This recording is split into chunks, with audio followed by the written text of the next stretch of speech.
Assalamu alaikum girls, we have started the new chapter which is your chapter number 15, inheritance. We have already studied about the Watson and Crick's model of DNA and what are genes and what is inheritance. Today we are going to study about the DNA replication. So before the cell divides, the DNA is duplicated. So the what is the process? We have not studied that process in class 10th. It is done to make the copies of chromatids of chromosomes. Why it is done? To make the copies of chromatids of chromosome. DNA replication is done, and during the replication what happens is that the DNA double helix unwounds and two strands are separated.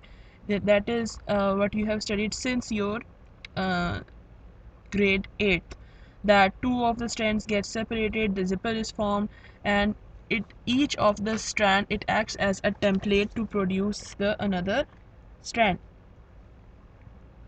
Okay, it's nitrogenous bases. N bases means nitrogenous bases makes pair with the nitrogenous bases of the new nucleotides. In this way, both template strands make new polynucleotide strands in front of them.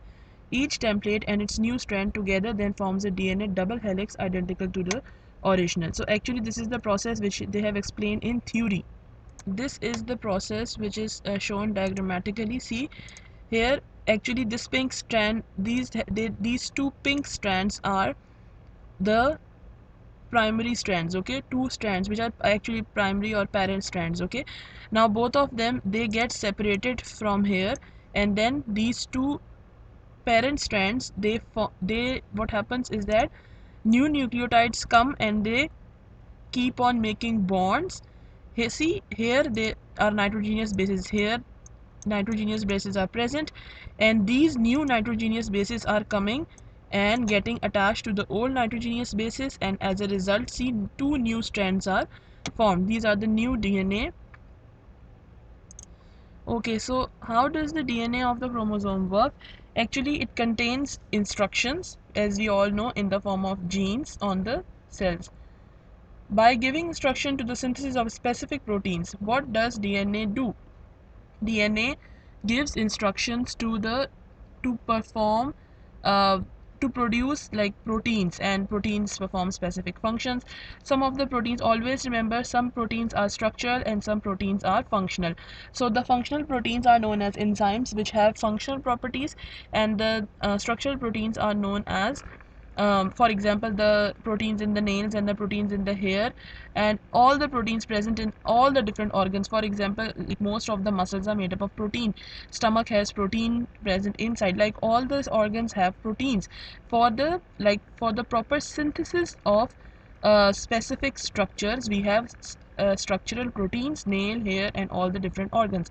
So these are known as structural proteins which provide structure to the organs, and those proteins which provide functions are known as enzymes.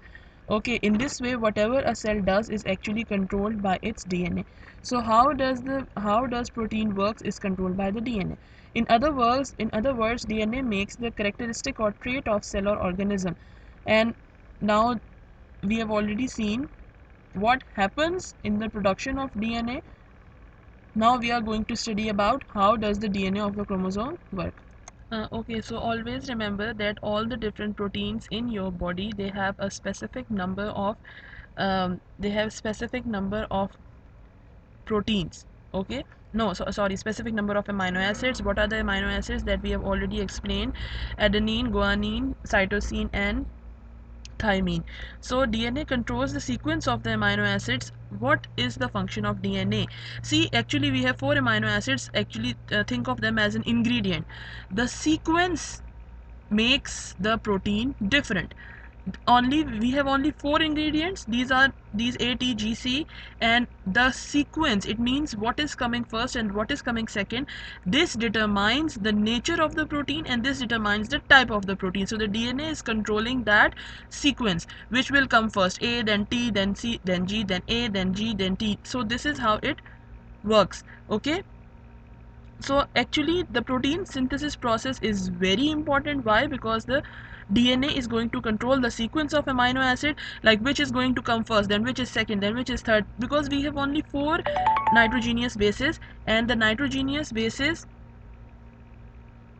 and the nitrogenous bases are going to determine the nature of the amino acids, the nature of the nature of the protein and the type of the protein. Okay, so during protein synthesis, which sequence of amino acid is going to be used is determined by the DNA. Actually, the specific sequence of DNA nucleotides is copied in the form of, see, always remember there are two of RNAs are there, messenger RNA and the other is known as tRNA. They have not discussed tRNA, so you just keep up with mRNA. Okay, actually what happens is that now, as we already know, the double helix has two spiral thread-like structures of DNA. So the first process is the sequence of DNA nucleotide is copied from in the form of mRNA. Where is the mRNA? This is the mRNA, and this is actually the part of DNA.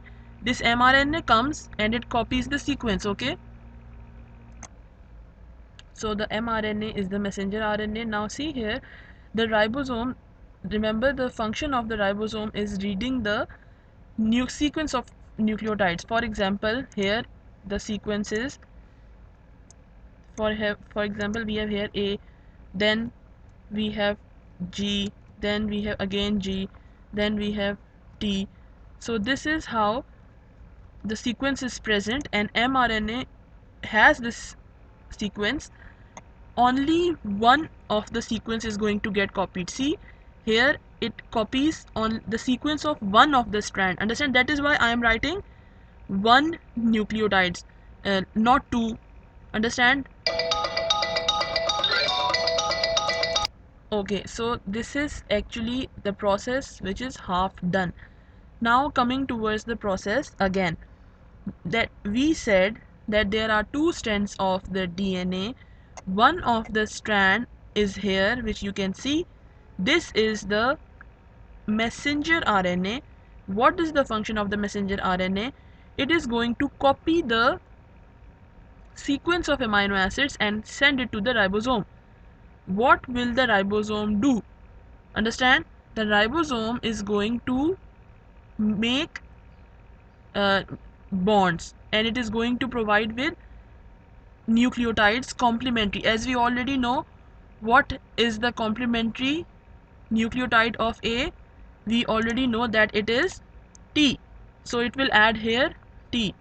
We are talking about the ribosome. The ribosome is going to produce new nucleotides and then put here. Understand? Then the bonds will be made. With G we already know C. So the ribosome is going to put C.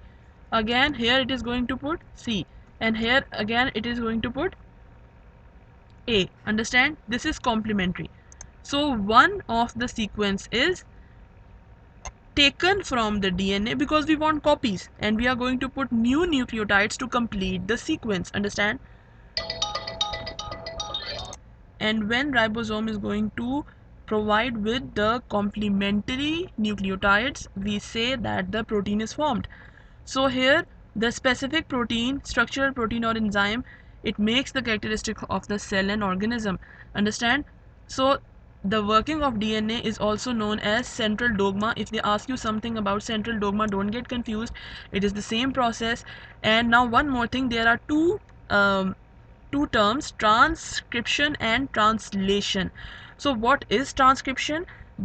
When the messenger RNA is going to copy the nucleotide sequence, it is known as transcription. So see, this process is transcription, and then the second and third step is known as translation. Why?